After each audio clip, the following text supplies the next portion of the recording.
자, 반갑습니다, 여러분. 오늘 2019년 4월 28일, 4월의 마지막 일요일이에요. 잘 지내셨죠? 말씀드린 대로 워싱턴에 다녀왔습니다. 이번에 워싱턴 가서 참 세월이 많이 바뀌었다, 좋아졌다, 그런 생각을 했어요. 호텔에서 행사를 했는데요. 그것도 꽤 괜찮은 호텔, 메리엇 호텔 이런 데에서 행사를 하더라고요. 행사에 앞서서 영상을 보여주는데 대한민국 건국 100년 뭐 이렇게 해가지고 뭐 3.1 만세혁명부터 시작해서 상하이 임시정부 세워지게 된 것, 이승만, 박정희, 전두환 쭉 역사순을 이렇게 정리를 했어요. 그러면서 뭐 이승만 독재, 뭐 6.25 전쟁, 4.3 항쟁, 뭐 4.19 뭐 이런 이야기, 박정희의 구테타, 또 유신 독재, 전두환의 군사반란, 5.18 광주 민주화 항쟁 이런 것들이 쫙 나오더라고요. 그거를 보면서 이제는 이런 이야기를 이런 곳에서 할 수 있는 때가 됐구나, 그런 생각을 했습니다. 이렇게 불 환하게 켜진 이런 호텔에서 이런 영상이 되는구나 했어요. 사실 2019년 오늘 있기까지 얼마나 많은 사람들이 그 어두운 곳에서 숨어서 지하실에서 이런 이야기들을 숨죽여가며 했었는지, 또 2019년 오늘 이 자리까지 그런 곳에서 역사를 외칠 수 있는 날이 되기까지 얼마나 많은 사람들이 희생을 당했어야 했는지 다시 한번 생각을 해봤습니다. 그리고 다시는 그 암울하고 암흑했던 시절로 돌아가서는 안 되겠다, 정말 안 되겠다 하는 생각을 했습니다. 최근 한국에서 들려오는 소리 여러분들 많이 보셨을 거예요. 역사를 되돌리려고 하는 자들이 호시탐탐 딱으로 쓰고 있는 건 말이죠. 패스트 트랙에 반대한다고 하면서 데모를 하는데, 이 사람들이 외치는 구호가 독재타도 헌법수호랍니다. 헌법수호를 하고 있는 거예요, 그 사람들은. 정말 잘해야 합니다. 평화와 통일. 한 걸음 앞으로 갈 때마다 뒤로 가려고 하는 힘들이 작용을 해요. 기도할게요. 하나님, 판문점 선언이 발표된 지 1년이 되었습니다. 평화와 통일을 향해 한 걸음 더 나아갔지만 평화를 분쟁으로, 통일을 분단으로 그 걸음을 되돌리려고 하는 자들도 있습니다. 평화가 하나 되는 통일을 하나님의 뜻이라고 하는 것, 우리로 하여금 다시 한번 새기게 하시고 하나님의 뜻을 이 땅에서 행하며 사는 우리들이 되게 하옵소서. 아멘. 하나님께서는 사람들에게 당신의 모습을 보여주십니다. 때로는 어떤 소리 같은 것으로 보여주기도 하고, 때로는 불꽃으로, 말씀으로, 또는 상징으로. 하지만 하나님은 항상 똑같은 모습으로 사람 곁에 있는 건 아니에요. 그때그때마다 다른 모습으로 하나님 곁에서, 사람 곁에서 하나님 당신의 모습을 보여주십니다. 그리고 당신의 뜻을 알려주셔요. 어떤 시기에는 불꽃으로 사람들에게 보여주시기도 하고, 어떤 시기에는 천둥이나 갈라지는 소리 이런 것으로도 함께 하시기도 하고, 그런가 하면 아주 작은 미세한 소리로도 하나님께서는 우리에게 당신의 모습을 나타내 보여주시는 겁니다. 오늘 일요일은요, 부활 후 첫 번째 맞는 일요일이에요. 그 말은 이제 예수가 떠날 준비를 하고 있다는 겁니다. 예수는 이제 떠나야 되는 거예요. 죽음은 끝이 아니다 라고 하는 것을 부활로 보여주죠. 그리고 나서 나는 끝이 아니야, 나는 계속될 거야, 하지만 나는 떠난다 라고 하는 겁니다. 끝이 아니라 그저 떠날 뿐이다. 그 말은요, 변화가 되는 기간이라는 거예요. 이렇게 사람들이 예수와 함께 살았던 그 발걸음으로부터 이제 사람들을 혼자 서야 하는 시기로의 변화라고 하는 겁니다.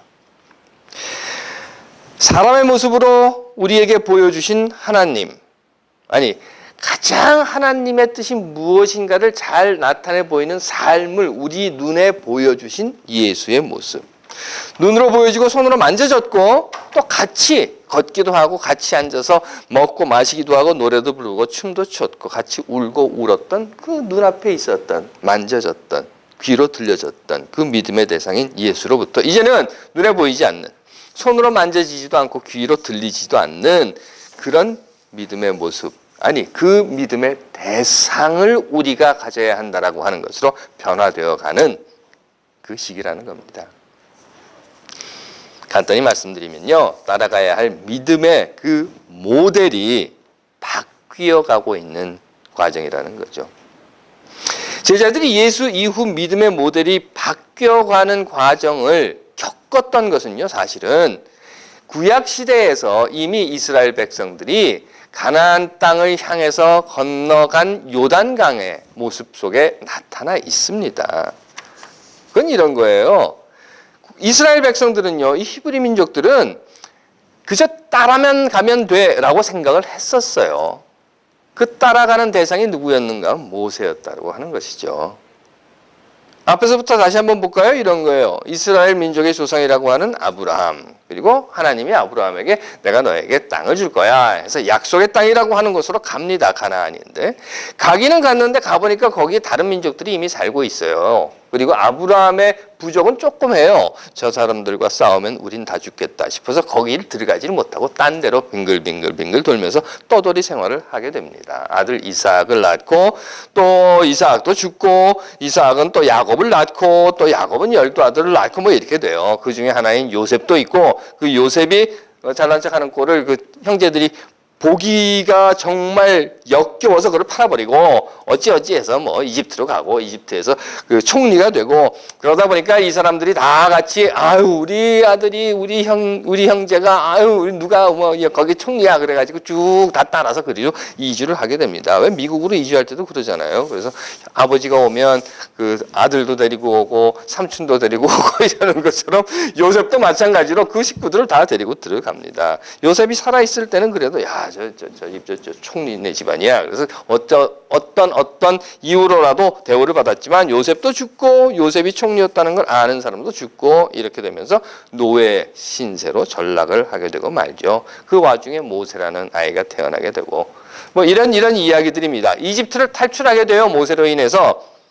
그런데 이집트를 탈출한 직후에 사실 하나님은요. 이 이스라엘 백성들을 가나안 땅으로 데리고 갑니다.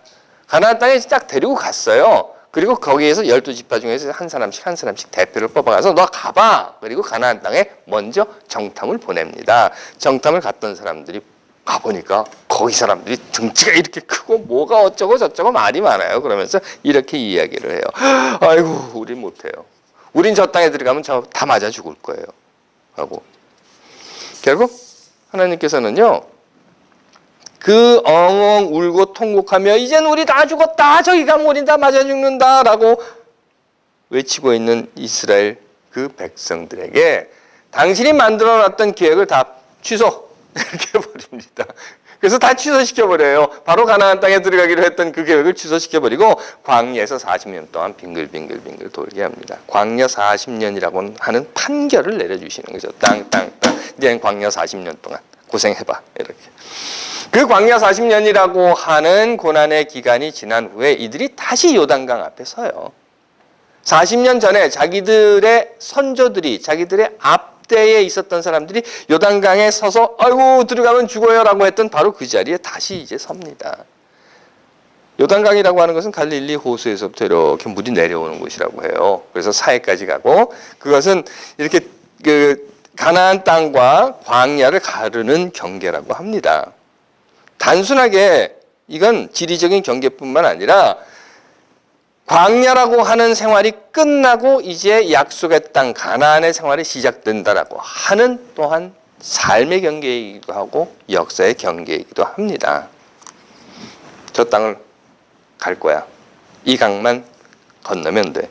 저 땅에 들어가면 저 땅에 들어가기 위해서 아브라함은 그 먼 길 하란을 떠났고 저 땅에 들어가기 위해서 우리는 이집트를 탈출했고 저 땅에 들어가기 위해서 우리는 광야에서 40년 동안 모래바람과 전갈과 독사들과 싸웠어. 그리고 이제 왔어. 강을 건너가면 저 땅이야. 강 동편과 강 서편. 지금 강 동편에 있어요. 이스라엘 사람들은. 이 강을 건너면 강의 서편이 되는 겁니다. 가나안 땅이 되는 겁니다. 그런데요.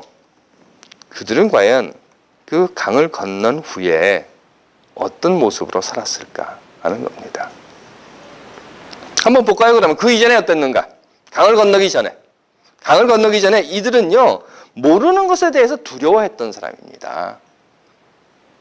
저 강 건너편에 무엇이 있을까라고 하는 두려움. 아니 그 이전에 저 사막을 건너가면서 저 사막 건너편에 무엇이 있을까 하는 두려움. 또는 이 시간이 지나면 무엇이 올까라고 하는 두려움. 여기서 떠나면 어디로 갈까라고 하는 두려움. 물론 알지 못하는 것에 대한 두려움이란 우리 모두 다 가지고 있을 거예요. 모든 사람들이 다 공통적으로 겪는 심리 현상일 겁니다. 하지만 아무리 그렇다 하더라도 보이지 않는 것에 대한 두려움에만 휩싸여 있다고 하면 우리는 다음 걸음을 내딛을 수가 없어요. 4.27 판문점 선언 1주년이 어제였습니다. 그래서 제가 워싱턴에 갔었는데요. 여러분들 다 보셨을 거예요. 김정은 위원장이 남쪽으로 군사분계선을 넘어옵니다. 그리고 손을 붙잡고 문재인 대통령과 같이 한 걸음 또 군사분계선을 넘어가요.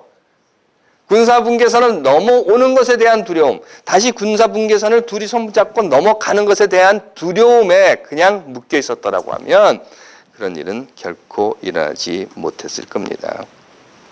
하지만 이스라엘 백성들은 그 두려움에 빠져 있었어요. 그러다 보니까 하나님은 어떻게 하는가 하면 그들 눈에 보이는 걸 줘요. 뭐 불기둥 또는 구름기둥 뭐 이런 것들을 줘가지고 저게 이렇게 있으면 야 저거 따라가면 돼. 그럼 그것만 보고 따라갔던 그런 광야 생활을 했던 사람들이었습니다. 또한 그들은요 그 광야에서 그러니까 강 동편에서 살 때 보이는 것에서 두려워했던 사람들이에요. 그 말은 뭔가 하면 눈에 보이는 것을 가지고 두려워했다는 겁니다. 눈에 보이는 걸 이렇게 보면 어이구 저거 무서워. 나보다 더 큰 게 있어. 나보다 힘이 더 셀 것 같아. 와 쟤는 이빨이 이만해. 하라고 하는 것에 대해서 두려워했던 사람들이라는 겁니다. 그렇기 때문에 그들은 어떻게 했어요? 내가 가나안 땅에 들어가면 와 저 거인들한테 맞아 죽을 거야 하는 그 거인의 덩치만은 보았다는 거죠. 그랬던 사람들이었어요. 그리고 강 동편에서 살았던 이스라엘 사람들은 어떤 사람들이었는가 하면 두려움을 피해서 돌아갈 곳이 있다라고 생각했던 사람들이었습니다. 그래서 그들은 수없이 많은 날들 동안, 수없이 많은 시간 동안, 수없이 많은 자신들의 삶 동안 되풀이해서 다시 돌아가자 어디로? 이집트로 돌아가자 하고 졸라대고 투덜거렸다는 겁니다. 난 돌아갈 곳이 있어. 그러니까 좀 무서워, 저 두려워. 그러면 돌아갈 거야. 하지만 오해였어요. 떠날 때 돌아갈 곳이 있다고 생각했지만 사실은 이제 돌아가도 반겨줄 사람이 없는 겁니다. 다만 떠날 때를 생각하니까 이제 돌아가도 나를 반겨줄 거야. 떠날 때만을 생각을 했었기 때문에 내가 돌아가도 내가 떠날 때 있었던 그게 그대로 있을 거야 라고 하는 착각에 빠져 있었다고 하는 것이죠. 미국에서 오래 사셨던 나이 드신 분들을 만나면 이런 이야기를 아주 쉽게 듣습니다. 목사님 한국 가봤더니요 내가 살던 곳이 아니에요. 이런 거예요. 그렇습니다. 그분들이 그곳을 떠날 때는 내가 이곳을 떠나고 이곳은 그대로 있겠지라고 생각을 하고 떠났지만 돌아가 보니까 내가 떠나온 곳이 맞기는 맞는데 내가 떠난 곳이 아니더라는 거예요. 그래서 우리는 흔히 이런 이야기를 해요. 미국 사는 사람들, 해외에 사는 사람들. 그들이 떠나온 때의 한국을 미국에서 살고 있다. 하지만 한국으로 돌아가 보면 이미 그곳은 그들이 떠나온 것은 아니다라고 하는 겁니다. 하나님께서 사랑하시는 여러분, 사실 우리들도요 이 이스라엘 백성들과 같은 착각 속에 사는 때가 많아요. 아니 착각인 줄 알면서도 착각이 아니라고 착각하며 살고 있는 겁니다. 이미 강을 건넜음에도 우리가 지금 강 서편에 서 있음에도 이미 군사분계선을 건넜음에도 손 붙잡고 넘어갔다가 다시 돌아왔음에도 아직도 강 동편에 아직도 강을 건너지 않은 곳에 우리가 그냥 살고 있다라는 착각 속에 빠진다는 겁니다. 아니 강 서편으로 갔습니다. 갔음에도 내가 가 있는 그 강 서편을 마치 강 동편인 것처럼 사는 겁니다. 아니 강 건너로 넘어간 우리의 삶을 그 지역을 강 동편의 지역과 똑같이 만들어버리려고 하는 그런 욕구 속에 빠져 있다는 겁니다. 그 결과 이미 강을 건너온 사람임에도 아직까지 모르는 것에 대해 두려워하고 보이는 것에 대해 두려워하고 그 두려운 것을 만나면 나는 피해 도망갈 수 있는 돌아갈 곳이 있어 라고 생각을 하고 있답니다. 아니 오히려 이미 건너온 서편을 앞에 말씀드린 것처럼 동편처럼 만들어버리려고 하는 사람들. 이스라엘 백성이 그리했던 것처럼. 오늘은 부활 후 첫 번째 맞는 일요일입니다. 그리고 부활한 예수를 떠나보내기에 앞서서 제자들은 이런 두려움 속에 빠져 있는 거예요. 지금까지는 우리가 봤잖아, 만졌잖아. 그런데 부활을 했는데 이제 떠난다고 하면 어떻게 해야 하지? 라고 하는 것.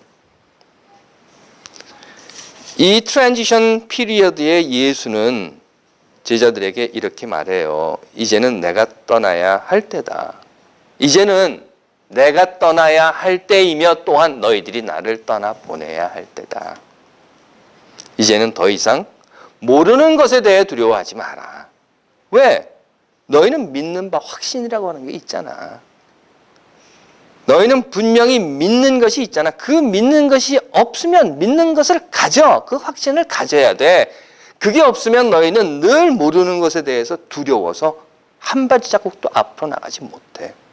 또한 보이는 것에 두려워하지 말아라. 내가 너희 눈앞에 있을 때는 그랬잖아. 여기 저쪽 방에 있으면 그 방 앞에 싹 가가지고 예수님 여기 있구나. 그리고 방문 닫고 나서 그 안에서는 뭐 자기네들끼리 별짓을 다 해두고 예수님 못 봤을 거야 라고 생각을 하잖아. 하지만 내가 더 이상 보이지 않는다는 이야기는 너희들이 어디에 있든지 항상 내가 너희들과 함께 있다는 거야. 그때가 정말 두려워할 때인 거야 라고. 또한 두려움으로 피해 돌아갈 곳, 도망갈 곳, 그런 곳은 없다라고 제자들에게 가르쳐 주십니다. 그것은 이미 강을 건너온 이상은 이제는 건너온 땅에서 강을 건너기 전에 살았던 삶의 모습은 다 버리고 강을 건넌 강서편의 삶의 모습으로 살아야 하는 거다. 아이고 안 되는 것 같아. 다시 동편으로 가야지 하고 돌아갈 곳은 없다라고 예수는 이야기하고 있습니다. 하나님께서 사랑하시는 여러분, 우리 조국 대한민국은 이미 건국 100년을 넘어왔습니다. 다시 돌아갈까요? 4.27 판문점 선언은 이미 분단의 선을 넘어왔습니다. 그럼에도 다시 돌아가려는, 아니 지금을 살면서도 예전처럼 1950년대처럼 지금을 살면서도 이미 분단의 휴전선을 넘어왔음에도 아직도 넘어가지도 않고 넘어오지도 않은 것처럼 살려고 하는 사람들. 눈에 보이지 않기 때문에 두려운 사람들. 눈에 보이는 것 때문에 두려운 사람들. 그건 잘못입니다. 잘못인 줄 알면 잘못을 하지 말아야 합니다. 잘못인 줄 알면서도 잘못하는 사람이 있으면 그건 잘못이야 라고 이야기해 줘야 하는 겁니다. 우리 각자의 삶을 한번 돌아봅시다. 하나님께서 사랑하시는 여러분, 여러분들은 이미 건너온 강이 있습니다. 그럼에도 삶에 묶이거나 집착되어서 예전 강동편으로 다시 돌아가려고 하는 마음은 우리들에게 있지 않은지. 부활 후 이제 떠나가는 예수의 모습을 보면서 우리는 이미 예수를 떠나 보냈다 라고 하는 새로운 삶의 발걸음들이 여러분들과 함께 하셔야 할 것입니다. 우리의 역사가 그러해야 하고 또 우리의 삶이 그러해야 하고 우리 사회가 이제는 떠나온 곳을 버리고 새로운 세상을 향해 나아가는 그 발걸음 속에 여러분들이 함께 해주실 때에 우리의 다음 세대의 아이들이 아니야 다시 돌아갈 거야. 또는 눈에 보이는 것 때문에 두려워, 모르는 것에 대해 두려워하고 앞으로 가지 못하는 두려움 속에, 그래서 다시 엄마에게로 돌아가야 되고 다시 아빠에게로 돌아가야 하는 그런 어리석은 일들이 되풀이되지 않을 것이라 믿기에 부활 후 첫 번째 일요일 저는 여러분들께 이렇게 간곡히 부탁드립니다. 예수를 떠나 보냅시다. 기도하겠습니다. 하나님, 예수를 보내고 우리의 새로운 삶이 바뀌어가는 과정에 있습니다. 이 시간들 우리들이 진정 바꿔야 할 것이 무엇인가 다시 한번 생각하게 해 주옵시고 두려워하지 않게 하옵소서. 늘 우리의 기도를 들어주시는 예수 그리스도 이름 받들어서 간절히 기도하옵나이다. 아멘.